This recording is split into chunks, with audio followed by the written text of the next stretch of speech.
Male malo njok, mon malam jok. Di la ko bolingen ini, ni kale, mamam pemel ingim jam. Mon maga hula le ijam li bonga. Hala we mudye sona, agwe ingim gap.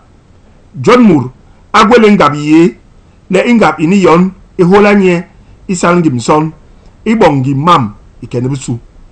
Enyu hala nye mura la mabana mban, ni ijam, ambong.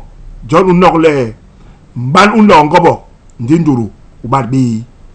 John Moore alama be ho mo itol ingela be logun sang be heng ni mama ning.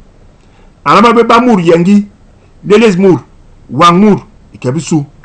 John man me abe kenengen le sa nye ba kagraga we u kagraga ba mal we u mal.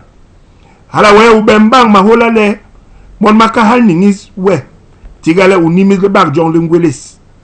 Ou pire ba mounou pe, to longi pe, ou lama salbi je gwong, ou lama obselel gwong, ni injel inile, imama pemel mou, mon maga hula wele, ou bana begwel mo, le, ou babang yeye ba moud, le ou bakunde. Ou lama bar mahula inyu emelez, iyo mumboro sal ni momong, ni begwel gwong, bemo, ikebisu. Enyu halanyen ou lama seles bonga wong, ulama yengi bana soso sonda. Ulama nyos nyu ijam umbong ikenubusu. Mahongol malam umbana mon mahula we iyigwel ijam uhegra. Muralama be jebi chek ibalabondi ansalbi.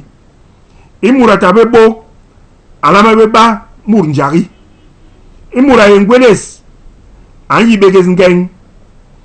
Anjo bebi yogolo be mam. Atabe mur nyoba ikenebusu. Ayi len ning iye sang. John alama beke illo le ambe mahula ndiki agwele had li ayi begwelil.